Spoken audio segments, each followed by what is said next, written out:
Good morning. My name is Roger Wright, and I'm along with Michael Mazarang. Today we're going to be talking about a number of different topics regarding the foundation repair, waterproofing, and indoor air quality industry.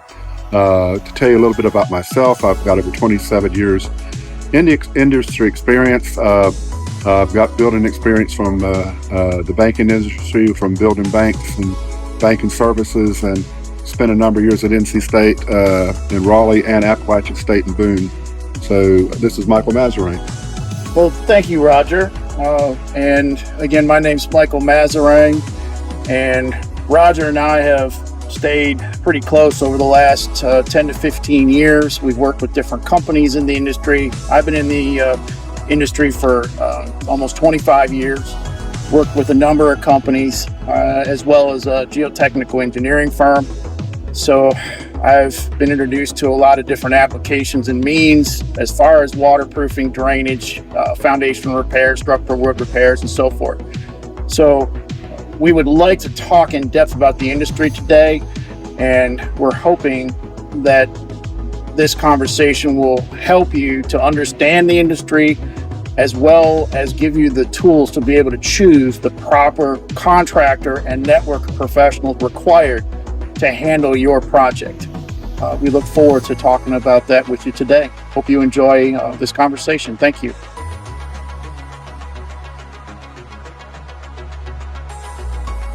The first topic we'd like to cover today is the estimate versus the evaluation.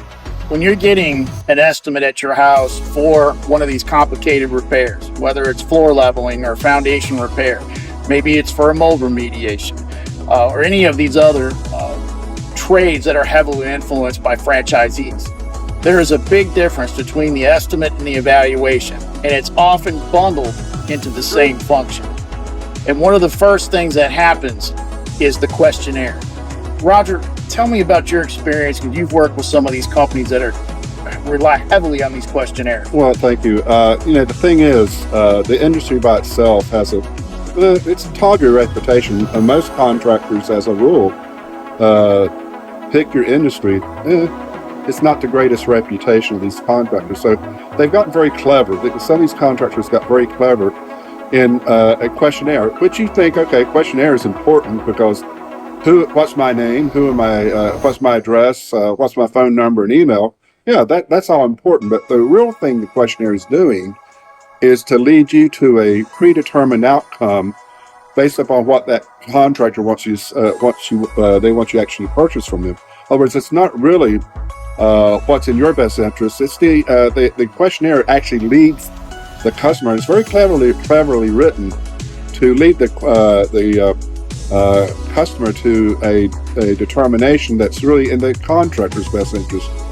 For example, they may ask you, are you concerned about having this problem fixed on a temporary basis or a permanent basis? Well, no one in their right mind would absolutely say, I want a temporary solution. It's almost asking you, how do you feel about child abuse? I mean, there's only one good answer to that. My point is, the questionnaires, however, that they use are almost that, I don't want to use the word devious, but it's somewhat underhanded because it's leading the customer to conclusions that's not necessarily in their best interest.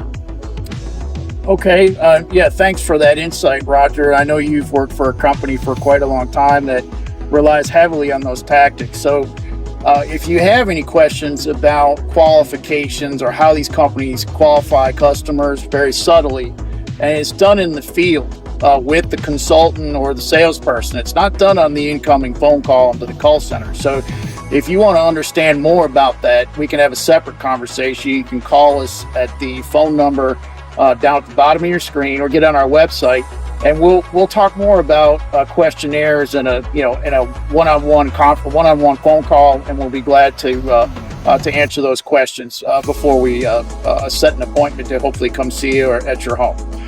One other thing we want to mention here as well, the estimate versus evaluation really is going to be broken down in today's YouTube into three parts. First, we discovered the questionnaire. In a second, we'll be talking about two other items: PowerPoint, laptop presentations, and price conditioning. Anything else, Michael? I think that covers it, Rod. This was a good way to start it off, and we'll move into the next segment of estimate versus evaluation.